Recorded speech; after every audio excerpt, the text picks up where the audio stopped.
Polisi mulai berhasil menguak, sedikit demi sedikit kasus pembunuhan ibu dan anak di Subang, Jawa Barat. Penyidik di Treskrimum Polda Jabar baru saja melakukan olah TKP ulang, Selasa, 24 Oktober 2023. Kini, polisi menyatakan dugaan peran Yosep Hidayat dalam kasus Subang. Dugaan ini pun makin memberatkan Yosep yang selama ini belum mengakui keterlibatannya dalam kematian istri dan anaknya, Tuti Suhartini dan Amalia Mustika Ratu.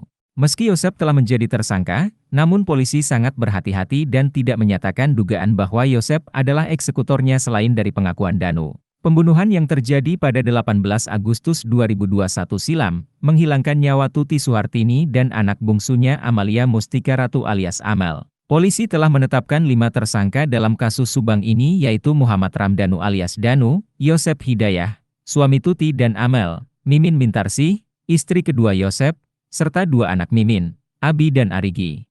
Direktur Kriminal Umum Polda Jabar, Kombes Pol Surawan menyebut dugaan bahwa Yosep menjadi eksekutor pembunuhan istri dan anak kandungnya berdasar olah TKP. Meskipun Yosep ngotot tak mengakui, akan tetapi ada kecocokan antara pengakuan Danu dengan olah TKP tersebut. Eksekutor, tidak pernah dari pengakuan dia, Yosep, tapi dari hasil penyidikan olah TKP dan sebagainya sudah mengarah ke sana, Yosep, ujar Surawan, Kamis, 26 Oktober 2023. Disebutkan Surawan, dalam melakukan aksinya, tentunya Yosep tidak sendirian. Dugaan soal Yosep dibantu oleh tersangka lain saat melakukan eksekusi pun, kata dia, muncul berdasarkan hasil autopsi terhadap jenazah korban. Sebelumnya, penyidik di Treskrimum Polda Jabar melakukan olah TKP ulang, untuk mengungkap peristiwa pembunuhan ibu dan anak di Kabupaten Subang. Olah TKP dilakukan setelah Danu, salah satu pelaku mengakui perbuatannya dan menyerahkan diri ke Polda Jabar. Tersangka Danu yang jadi saksi kunci tersebut mengaku, ia terlibat dalam pembunuhan tersebut setelah diajak Yosep menjaga lokasi eksekusi dan disuruh Yosep mengambilkan golok untuk mengeksekusi korban. Danu juga mengaku melihat 3 tersangka lainnya di lokasi kejadian saat pembunuhan terjadi.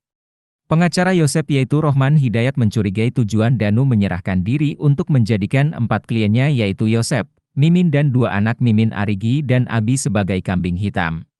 Sebab menurut Rohman Hidayat, pengakuan Danu yang disampaikan kepada penyidik hingga kini dibantah seluruhnya oleh Yosep. Bahkan istri muda Yosep, Mimin Mintarsih juga membantah terlibat dalam pembunuhan ibu dan anak di Subang.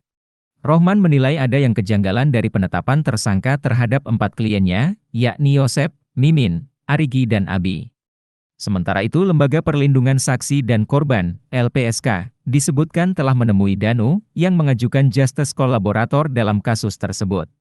Kombes Pol Surawan mengatakan, LPSK menemui Danu di Polda Jabar pada Selasa 26 Oktober 2023. Hasil asesmen LPSK terhadap Danu, kata dia, bakal menentukan apakah permohonan sebagai justice kolaboratornya akan dikabulkan atau tidak. Sebelumnya, penyidik di Treskrimum Polda Jabar melakukan olah TKP ulang, untuk mengungkap peristiwa pembunuhan ibu dan anak di Kabupaten Subang.